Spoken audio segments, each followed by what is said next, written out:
Olá, iniciamos mais um programa Despertar com uma série especial que chamamos de Conversa com o Escritor.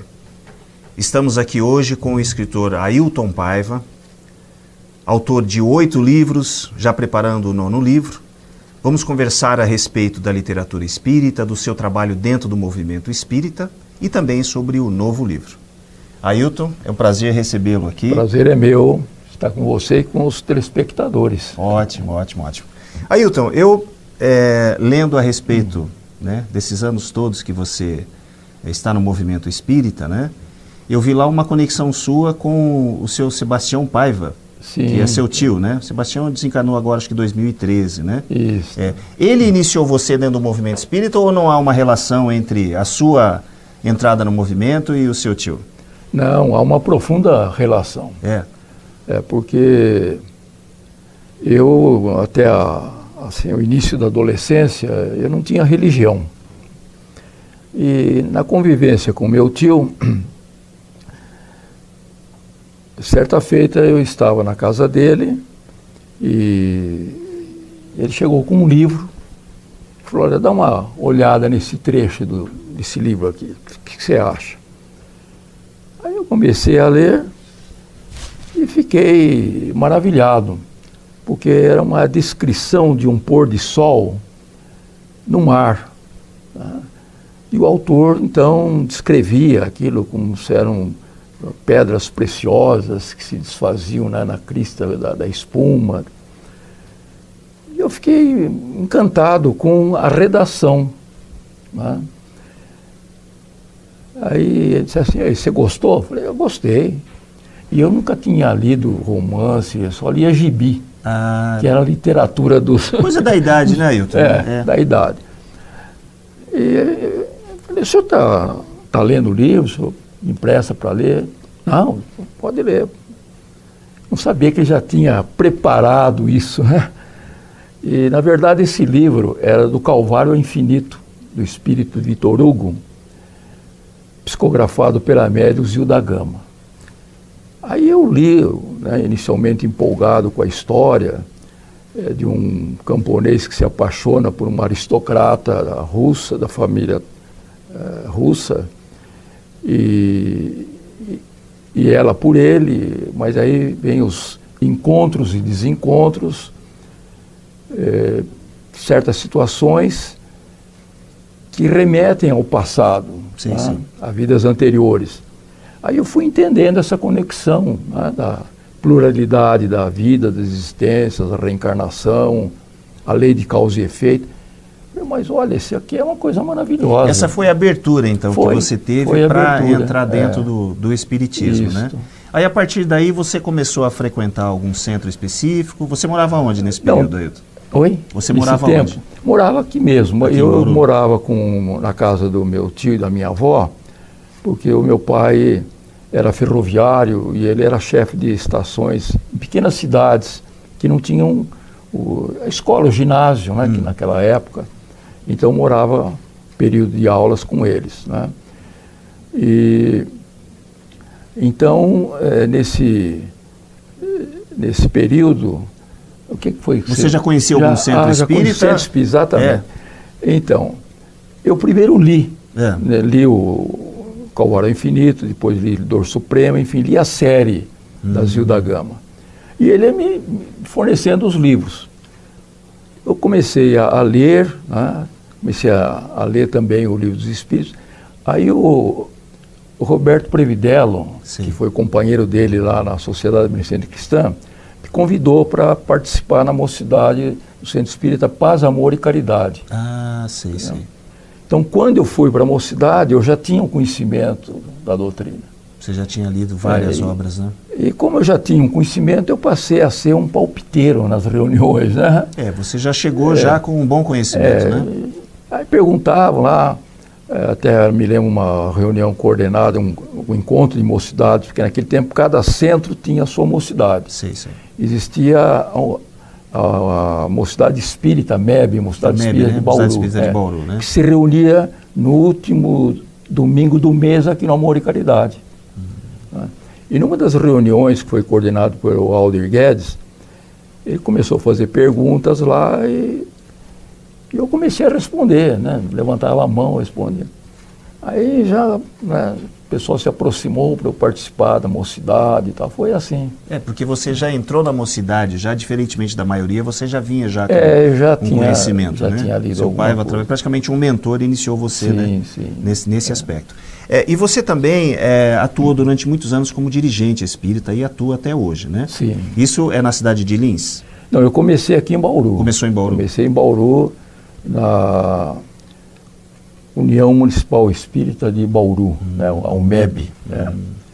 E comecei também, já com uns 18 anos, eu fui diretor do departamento de doutrina da UMEB. Então, aquele menino que começou, né, com a leitura dos livros em casa. 15 né? para 16 anos. Quando você chegou aí aos seus 18, 20 anos, você já estava atuando fortemente no movimento espírita, né? A partir... Eu não, e sou, né, muito tímido. Hoje nem tanto, muito, mas tímido ainda. E tanto que quando eu estudava, eu não tinha coragem. Às vezes eu não entendia o que o professor estava explicando, não tinha coragem de perguntar. Interromper, né? De interromper, né, e usar a voz. E com 18 anos eu já comecei a fazer palestras. A primeira palestra que fui convidado a fazer fora de Bauru foi em Jaú. Então, com 18 anos, você já estava Já estava atuando. Atuando, fazendo palestras, né? E você vem nesse caminho como dirigente espírita também, né? Além da atuação na UMEB, né? Então, aí eu participava da mocidade espírita, né? E no departamento de evangelização que existia naquela época, eu fazia parte e eu levava o trabalho da evangelização lá na obra assistencial, na Casa da Criança e na fazenda em Valde Palmas. Certo. Eu levava esse trabalho para lá. E aí comecei a me integrar, né? Casa da Criança administrada pelo seu Sebastião Paiva, né? Seu tio, né? Exatamente. Né? E aí fui me integrando no movimento adulto, né? E participando aqui já da UMEB, depois fui para Lins, também iniciei lá a participação e fui convidado a ser presidente também na época da União Municipal Espírita de Lins. De Lins? Mais ou menos 1968, 69, por aí. Pelo que eu estou entendendo, você até comentou a respeito do seu comportamento, né? Que você se sentia tímido em relação, às vezes, a uma sala de aula, de abordar um professor. E me parece que, na verdade, o Espiritismo ele abriu as portas até para o seu comportamento, né, ser modificado, né? Mas você responde isso para a gente no próximo bloco, né? Perfeito. Voltamos daqui a pouco com o escritor Ailton Paiva.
Voltamos com o programa Despertar, na série especial chamada Conversa com o Escritor.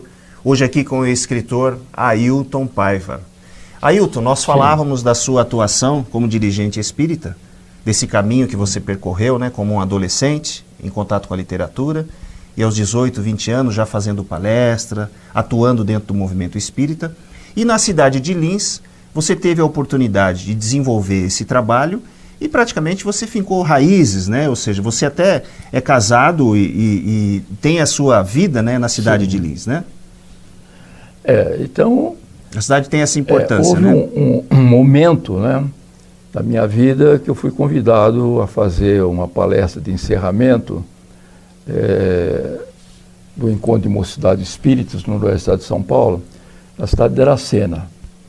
E eu fiz a palestra, e lembro da palestra, em que eu fazia uma comparação entre a vida de Paulo de Tarso, né, o Saulo, depois Paulo de Tarso, do encontro dele com Jesus, e de Emmanuel, né, o Públio Lentulus, e a diferença entre o encontro dos dois, né, que vale a pena ler os livros a respeito.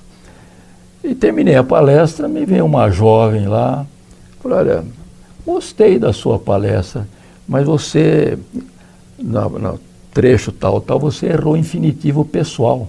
Ah, é? E, caramba! Errei no infinitivo pessoal. E ela captou, né? É a Marieni, sua esposa? Era a Marieni. Né? Também, à época, era palestrante espírita, dirigente de mocidade espírita, de Lins, e de encontros também de jovens espíritas. E aí começou aquele bate-papo e tal, né? Aí tivemos alguma troca de correspondência, assim, não muito a miúde. E aí eu fui convidado a fazer uma apresentação lá em Lins a respeito da Escola de Médiuns, que na época a Federação Espírita do Estado de São Paulo divulgava. E aí tivemos um novo encontro, aí me convidaram para um encontro sobre Esperanto, que eu também sou esperantista, né? E a gente sempre acabava se encontrando juntos. E aí que eu sofri o sequestro, que eu falei para você. Ah, é, o sequestro, né? Sequestro, então. Então, foi um sequestro amoroso? Desde 1967. Então, veio a sequestradora, né, uma jovem muito bonita, muito inteligente, sequestrou. Eu gostei do cárcere. Gostou, né? Estou lá até hoje. E está até hoje? Que maravilha. Então, a gente nota aí a importância do espiritismo na sua vida. Sim, muita. Você conheceu a sua esposa, Marieni, dentro do movimento espírita, né? Você se tornou um palestrante espírita, né? Daquele menino tímido, adolescente, que começou com a leitura, né? E aí vem um outro processo na sua vida, que é a escrita, certo. Que são os livros espíritas, né? De onde veio a ideia? Como que você começou o processo como escritor espírita, Ailton? Bom, eu comecei o primeiro, vamos dizer, folheto que eu escrevi, depois transformou num livrozinho, foi o Centro Espírita, né? Porque nessas palestras, nessas viagens, no momento histórico, a gente via que não havia muita organização nos centros espíritas. Sim. Né? Alguns já eram uma exceção, mas eram poucos. E a coisa era meio assim, de fazer a sessão, fazer a palestra evangélica, geralmente, a transmissão do passe. Mas em termos de organização, como hoje a gente tem o amor e caridade como um exemplo, sim. eu acho para né, todo o Brasil e para o mundo, em que há organização, há departamentos, né, diversos, de assistência social, de assistência espiritual, organização de mocidade, de evangelização, participação na comunidade.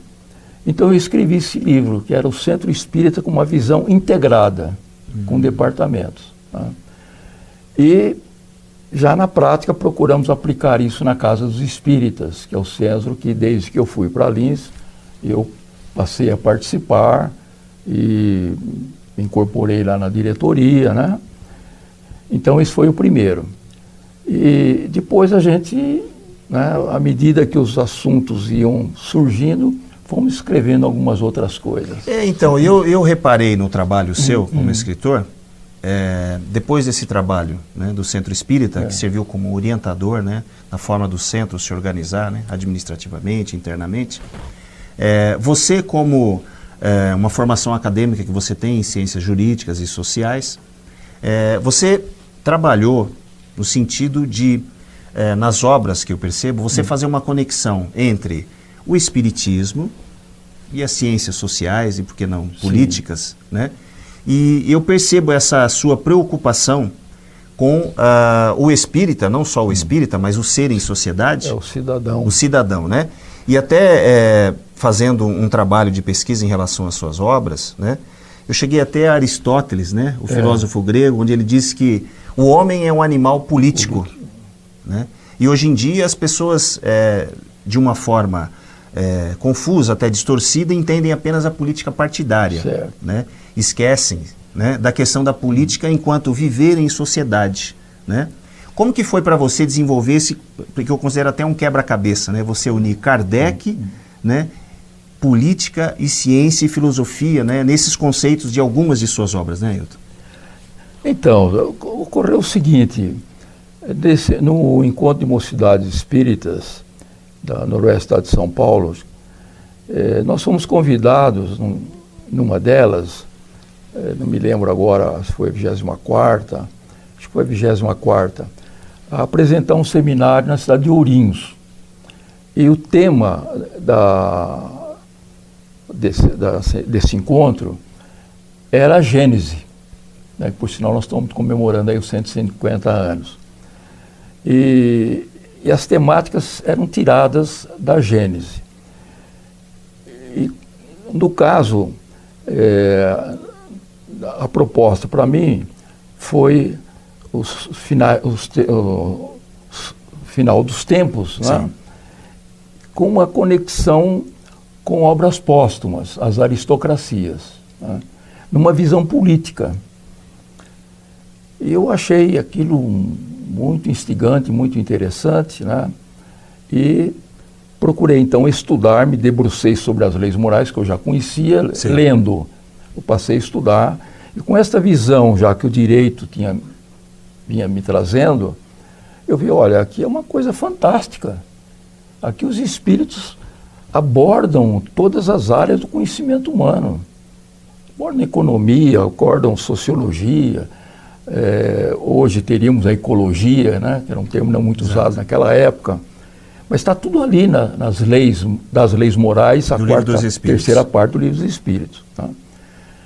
Aí eu falei, bom, mas como que é essa história que eu também ouvi que o espiritismo nada tinha a ver com política, que o espírita não devia se envolver com a política, né? Exato. Então eu percebi o seguinte, que a visão, e ainda infelizmente a grande maioria até hoje, entendiam política como uma politicália, né?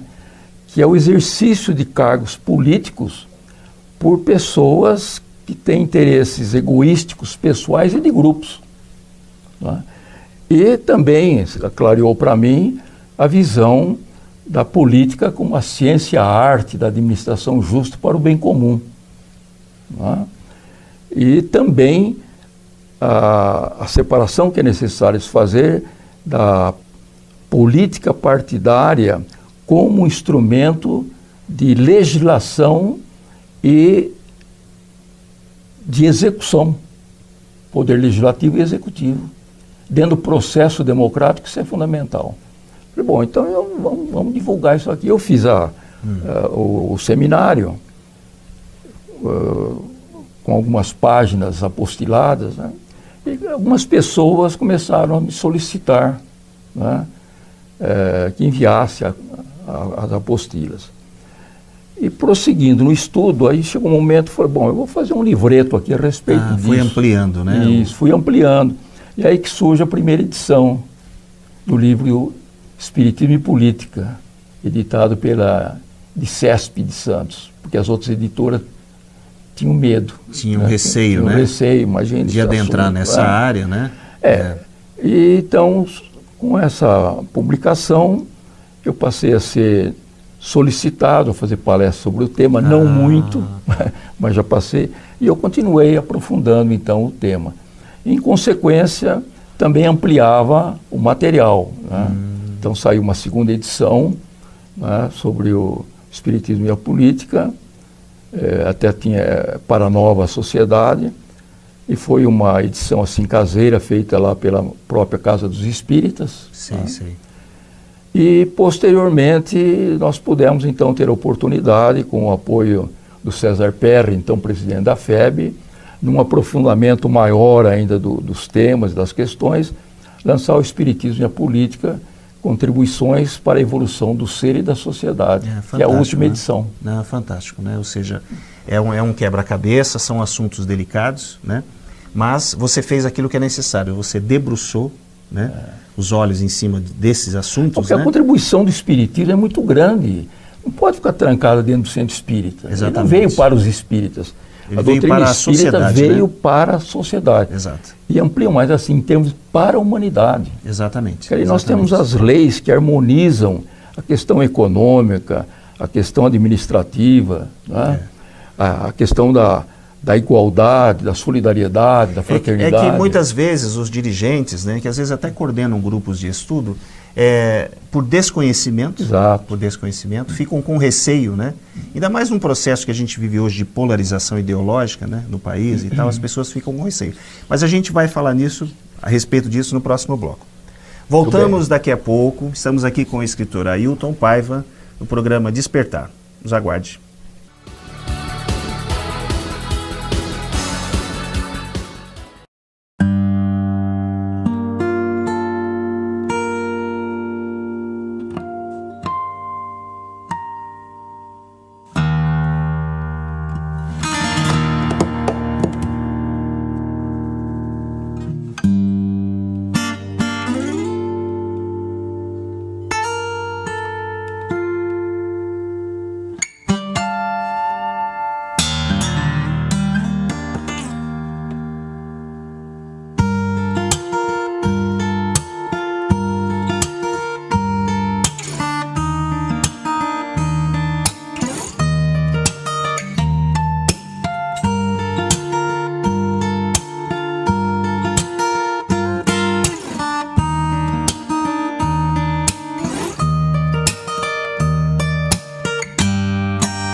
Voltamos, programa Despertar, na série especial que chamamos de Conversa com o Escritor. Hoje aqui com o escritor Ailton Paiva. Ailton, nós falávamos do seu trabalho, né, de estudo a respeito do homem como um animal político, né? Sim, zoon politikon, como dizia Aristóteles. Como diria Aristóteles, em né? grego, né? Em grego. E dentro desse trabalho seu, dentro das publicações, né, do movimento espírita, você vem trabalhando agora em uma nova obra, né, no seu 9º livro. É um livro em parceria com o escritor Sidney Fernandes, né? E o título é De Volta ao Nosso Lar. É isso mesmo, Ailton? É isso mesmo. Como surgiu a ideia desse novo trabalho de vocês? Então, eu, desde que li O Nosso Lar, achei assim de uma importância, de uma significação muito grande, né? Porque, claro, a primeira vez eu li assim como se fosse uma ficção científica, porque parece, tem aquela história, né? É o primeiro, das construções, né, assim, do mundo espiritual, o aeróbus e tal. Aí eu li a segunda vez, falei, não, mas isso aqui tem uma coisa de estudo, né? Li a terceira vez, olha, nessas alturas eu já li mais de 10 vezes o livro do Nosso Lar. Em português, em Esperanto eu já li 3 vezes, porque ele é traduzido também para o Esperanto. Foi traduzido. Né? Só que o seguinte, eu observava, inclusive em grupos de estudos que eu procurei estabelecer lá na Casa dos Espíritas, que a linguagem, né, do André Luiz, O Nosso Lar, é uma linguagem pura, né, literária, e com muitos termos que para a pessoa com conhecimento comum torna-se difícil. Certo. A ponto de, um grupo de estudo que nós tivemos, um companheiro se deu ao trabalho de fazer um dicionário dos termos utilizados, no né? Por André Luiz no livro, né? Para o leitor comum. Mas esse livro precisa ser mais popularizado. Né? Entendo. Aí me veio uma ideia, o seguinte, para transformá-lo numa linguagem coloquial, era preciso que houvesse um narrador. Perfeito. E a inspiração minha para esse narrador surgiu aqui no Amor e Caridade. Aquela minha fase de jovenzinho ainda, sem ter estudado os livros espíritos, meu tio Sebastião Paiva me trouxe num domingo, numa reunião da mocidade aqui no Amor e Caridade. E fazia a exposição o Sr. José Giovannini, né? Ele lia um romance, uma história, e relatava para os jovens na linguagem. Ele tinha uma voz muito bonita, né? Uma voz radiofônica naquela época, se dizia, né? Me marcou, né? Aí eu falei, olha, o Giovannini vai relatar o nosso lar, né? Então, aí eu apresentei o projeto, porque eu achava que nessas alturas, os 80, na época 79 anos, hoje 81, já não estava mais na fase de estar escrevendo e tal, né? Cuidar lá do centro mesmo, já estava bom. Aí encontrei o nosso grande amigo Sidney Fernandes, né, desde a época de mocidade, apresentei o projeto para ele. Sim. Você conhece o Sidney, né? Sidney é bem atuante, né? Boa ideia e tal. Falei, então, eu trouxe para você escrever, você é escritor, agora eu trouxe a ideia, você encampa para escrever o livro. E você sabe a sutileza dele. Faz o seguinte, escreve o primeiro capítulo, depois eu vou ver como é que eu dou andamento disso. Eu escrevi o primeiro capítulo, ele falou, escreve o segundo. Escrevi o segundo e fomos. E aí eu fiquei muito feliz porque surgiu a parceria, né? Então, eu dava a voz ao Gianni, porque no livro, né, é Gianni quem faz o relato, para um grupo de pessoas numa reunião no centro. E o Sidney entra então como comentarista, né? Faz comentário dos temas. É um livro a quatro mãos, né? A gente pode quatro dizer. mãos, exatamente. E você comentou a respeito da linguagem coloquial, ou seja, transformar o texto de André Luiz de Nosso Lar para uma linguagem mais simples, para que as pessoas possam ter o entendimento. A intenção foi essa, não sei se conseguimos, né? Não sei certo, se conseguimos. certo. Mas... Nesse aspecto, Ailton, me ocorre assim algo muito interessante a respeito até da própria obra de André Luiz, que vocês agora tendo contato diretamente, pode até ajudar a gente na reflexão. Porque muito do que a gente vê descrito em Nosso Lar, que foi um livro que abriu, né, como você comentou a princípio, um livro de ficção, né, mas nos trouxe o mundo espiritual para perto, né, e a gente sabe que muito do que está relatado ali é feito, na verdade, de acordo com o nosso entendimento. Sim. A gente sabe que tem muita coisa ali, às vezes algo até que de repente nem entrou no livro, né. Então eu vejo nesse processo a importância do trabalho de vocês. Ou seja, trazer para a nossa realidade essa questão presente em Nosso Lar, sobre a locomoção das pessoas, como é a organização, a administração.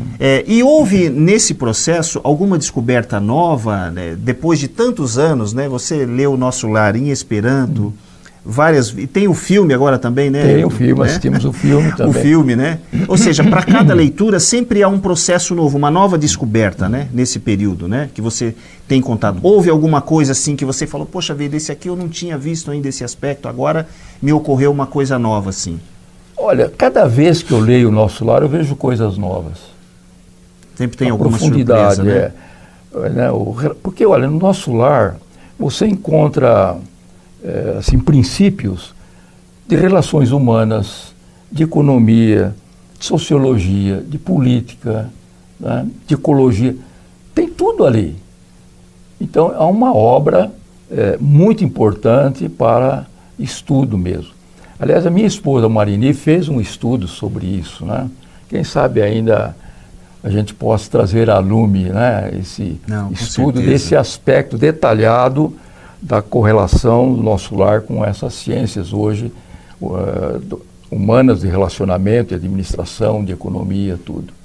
E como que você hoje percebe, depois de todos esses anos, com o trabalho literário e agora com esse novo trabalho, como que você percebe o mundo hoje?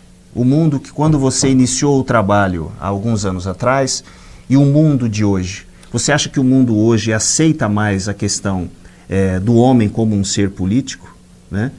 Como você vê essa questão durante esses anos todos de trabalho? Olha, essa visão política, eu costumo dizer o seguinte, o brasileiro, não sei se poderia estender isso a outros países, mas acho que sim, e o meio político precisa ser alfabetizado politicamente. Porque, por exemplo, agora estamos vésperas de eleição. Eu vejo pessoas se polarizando entre candidatos da extrema esquerda, da extrema direita, nesse leque, quer dizer, analisando falas tipo de personalidade. Mas não é esquecendo isso. a questão. São valores. São valores, né? São valores que nós temos que ver. Né? Ailton, a gente está chegando ao fim Pois não. do nosso programa.